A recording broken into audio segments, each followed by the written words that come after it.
Welcome to the Gridiron Weekly and our 2021 draft preview. Now, over the next couple of weeks, we're going to look at the quarterbacks that many people think will go 1 and 2. Next week, it's Trevor Lawrence of Clemson. And this week, we're going to look at Justin Fields of Ohio State, the Kennesaw kid, the high school superstar, transfer from Georgia, third in the Heisman Trophy last year at Ohio State after a tremendous season. And we're going to look at some of the things that he does really well and some of the things that have me and NFL evaluators concerned as we move forwards and he goes into his third season.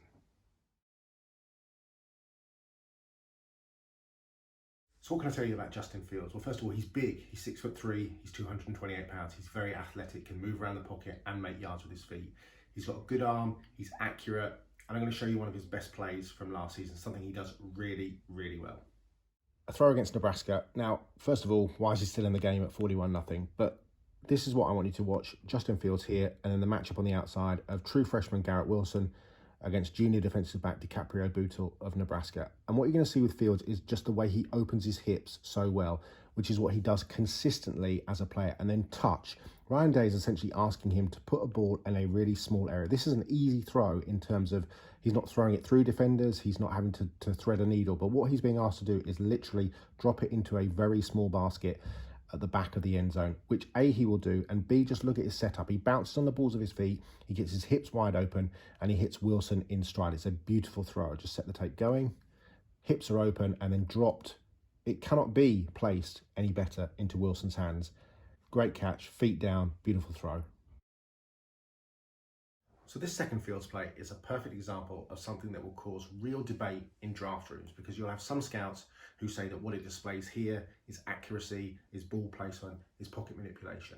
And on the other hand, you'll have scouts saying, well, actually what it does show is that he's got this wind-up action that reminds people of Byron Leftwich a little bit, and that it takes a while to get there. You're going to watch him do 2 kick steps and this big wind-up to get the ball down the field to Binjimen Victor, who starts at the top of the screen. It's going to be a 3-man rush. You'll see him move the pocket with his feet a little bit, wind up with that arm, wind up with those legs, and then place the ball beautifully for a touchdown. But scouts are concerned with his arm strength and whether or not it is good enough. Can he drive balls into tight windows? He throws to an awful lot of open receivers at Ohio State. And what you're going to see here, plenty of time in the pocket. He's going to move his feet in the pocket, but he's got this elongated delivery and a sort of a wind up. He takes 2 steps and really winds up to throw it. Now, you're not going to drill the ball into Victor here because otherwise it would go into the back of Mike Brown, the defensive back. It has to be well placed. The concern is the way that he winds up and that slightly lengthy Byron Leftwich type elongated motion. So set the play going. Snap of the ball here. Fields, he's just going to manipulate. Now look, there's the 2 steps and really wind up. And the throw takes a while to get there. It's beautifully placed in, but that's a concerning throw at times for NFL scouts, because they want to know just how big that arm is and whether or not he can make consistent tight window throws at the next level. So I've shown you the good, I've shown you the good/bad, and now I'm going to show you the ugly. And this is back-to-back plays against Clemson in the National Championship semi-final. And really it highlights the biggest issue that I have with Justin Fields, which is identification. The first one is identification of coverages, and the second is identification of pressure and blitzes and knowing what to do and knowing where to change plays. Isaiah Simmons here is going to be in man coverage on the inside of the slot. Kayvon Wallace, the safety, you're going to keep an eye on him as well.